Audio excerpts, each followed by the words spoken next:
Hey, ladies and gentlemen, welcome to the Raw React. Welcome to the wow Hell in a Cell live reaction and review and results show. I'm your host, Glenn Thomas, 1/4 of the Wrestling Marks of Excellence. And man, if you just finished watching a Hell in a Cell, my goodness, what a Hell in a Cell pay-per-view it was. Man, got to catch my breath there. Hell in a Cell. A lot of people don't like it right now. I put a poll up on Twitter. You can go ahead and vote at 1340 AM Fox Sports. Go ahead and vote on a poll right now to 50% of people giving this a two-star rating. But I want to get in not only get into the rating, but I want to go ahead and get into the card, the match card. We saw starting off on the pre-show.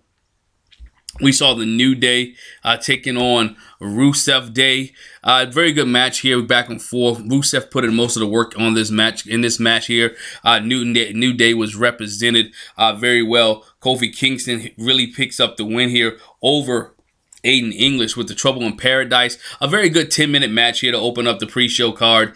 New Day retains the SmackDown Championship.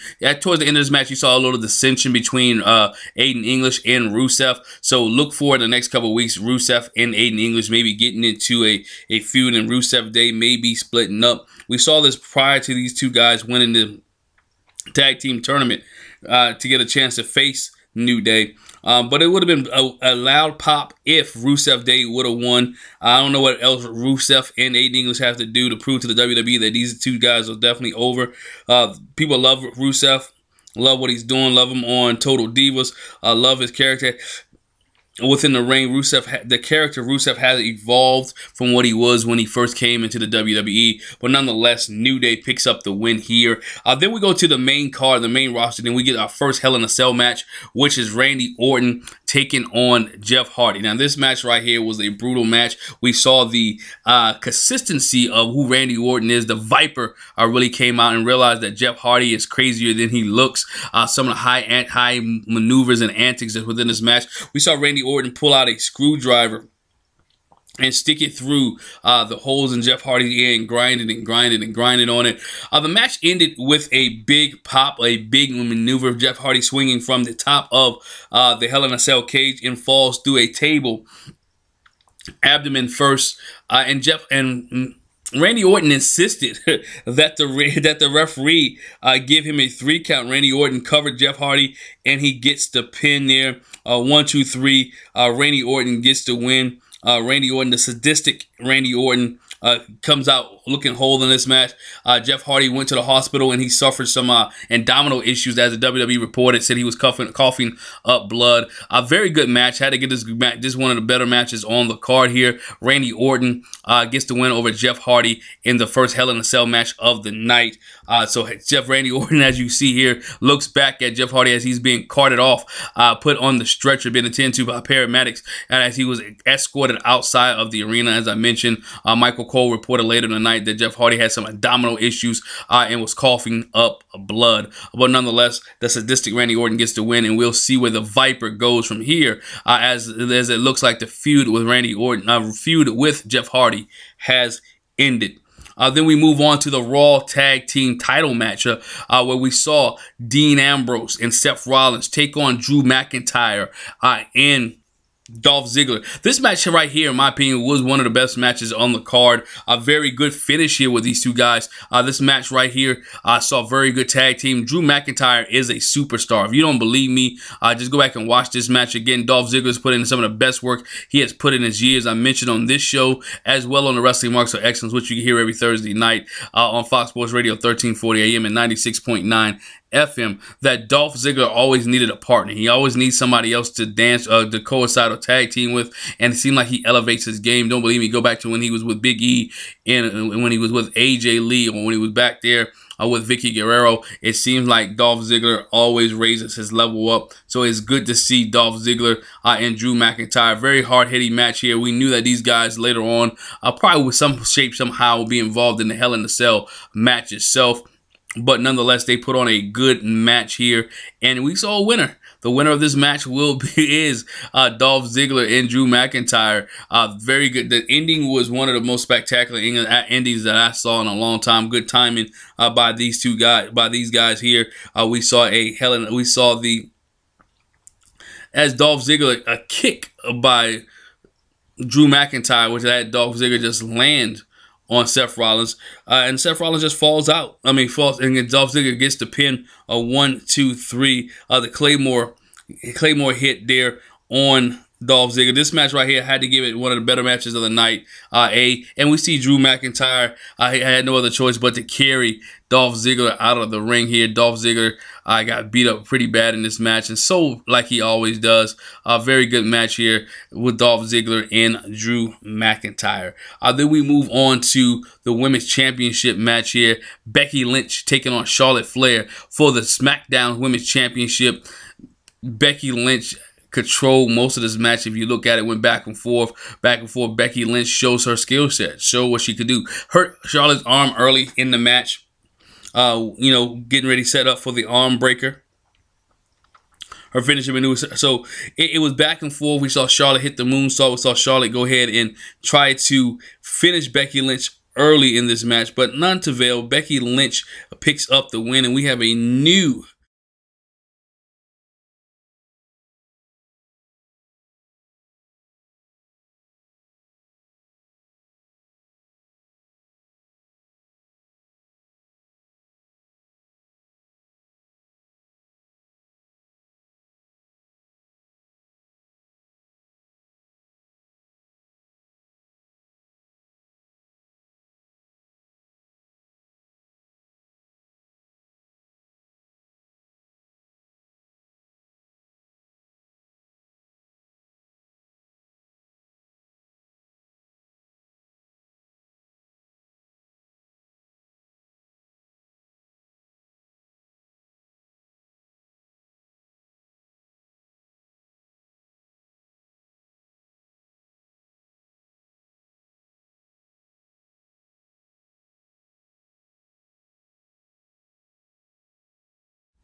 all being said, then we move on to Samoa Joe, AJ Styles. A very good match here by AJ Styles and Samoa Joe. Samoa Joe and AJ Styles, hard-hitting match. Went back and forth, back and forth. Went outside the ring, was inside the ring. Samoa Joe is definitely one of your top stars in the WWE right now, as well as AJ Styles. We saw a moonsault into a reverse DDT, giving AJ Styles, you know, a breather, giving him some rest. We saw the STF in the match. We saw a Boston Crab. We saw the 450 springboard. I mean, we even saw the Coquina clutch, which AJ Styles rolled up Samoa Joe, having Samoa Joe shoulders pinned to the mat. But what we did not see, and it takes me back to SummerSlam a couple of years ago, where I was there live with the Wizard nephew Corey, where it was the Undertaker taking on Brock Lesnar, and therefore Brock Lesnar was in the Hell's Gate. We didn't see that AJ Styles actually tapped on the other side of Samoa Joe, but the referee didn't see that. The referee tapped Samoa Joe's shoulders down on counting 1, 2, 3 on the mat, and Samoa Joe is the loose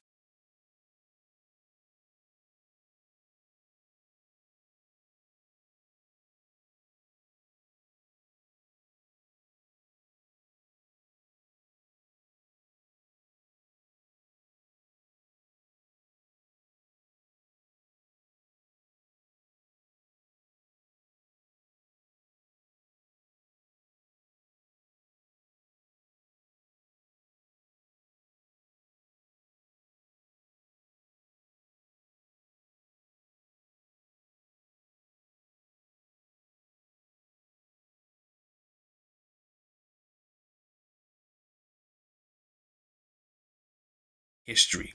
We move on to the couples match. With this match was kind of a funny type match at the beginning, a little fun, a little humorous there. And as you listen to WWE, if you listen to our podcast on this last week, the prediction show, you heard me say it, that this match right here would get won by the Miz and Maurice. And ladies and gentlemen, it did. Miz and Maurice got the win here. Maurice got the pin over Brie Bella. The men did most of the work in this match.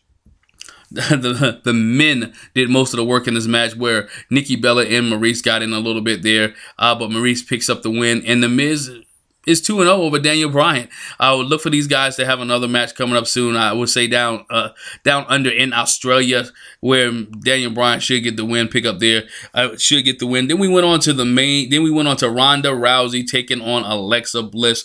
Very good match here. As one of my champ Creed was saying that he thought Ronda Rousey was calling this match here. She was able to put some moves, and we saw a small package about Ronda Rousey. We saw Ronda Rousey kicking up her facial expressions. She sold a little bit more this time than we saw in her previous matches by being kicked in the rib, and Alexa Bliss worked on the ribs with Ronda Rousey, and it was a very good selling job by Ronda Rousey and Alexa Bliss here. But nonetheless, with the armbar, Ronda Rousey gets the win. Alexa Bliss didn't waste any time to tap out, and so Ronda Rousey is still your Raw Women's Champion here. It is great to see how Ronda Rousey is elevating herself and moving along as a champion. She is really moving in the right direction as being the women's champion. Her progression right now is tremendous. How she's on pace. I think because of the world of where she comes from, the world of mixed martial arts, the world of judo, the high level competition she's put in, that she's picking up to this world of wrestling real quick. Like they said Kurt Angle did, how he picked up to it real quick and became one of the top superstars, a Hall of Famer in the WWE. Not saying Ronda Rousey is there yet, but if she continue to work the way that she's working, the way that she's picking up things, the way that she's moving in the ring, that she will be a WWE and will be one of the first WWE Hall of Famers and UFC Hall of Famers, unless Brock retires earlier.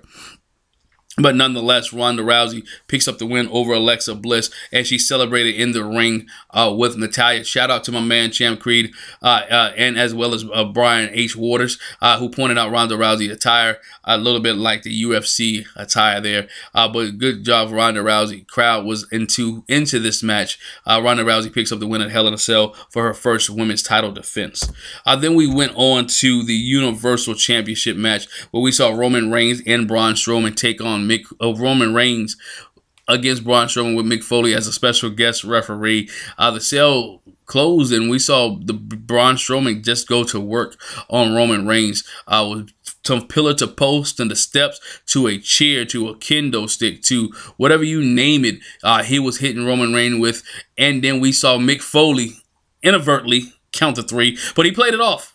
He played it off, said it was a 2 count that Roman Reigns kicked out, so he fixed it. He fixed it. So all those out there said, oh, Braun Strowman won. Nah, it wasn't Braun Strowman who won this match. Matter of fact, Roman Reigns didn't win this match because we had a special guest. Somebody arrived in this match, ripped the door off the hinges, but we even got the Shield involved. Drew McIntyre got involved. Dolph Ziggler got involved. We saw people fall off top of the cage onto the table. Seth Rollins and Dolph Ziggler. So this match had everything that was involved in a Hell in a Cell. I know a lot of you guys don't like the ending of this match. Don't like how it ended when Brock Lesnar, that's right, the Beast Incarnate himself, Brock Lesnar comes out, and the beard-wearing Brock Lesnar with Paul Heyman walking at a furious pace. Paul Heyman, Brock Lesnar comes down in the ring. Brock Lesnar rips the door hinges off and proceeds to beat the living heck out of Braun Strowman and Roman Reigns with the leftover table that was there.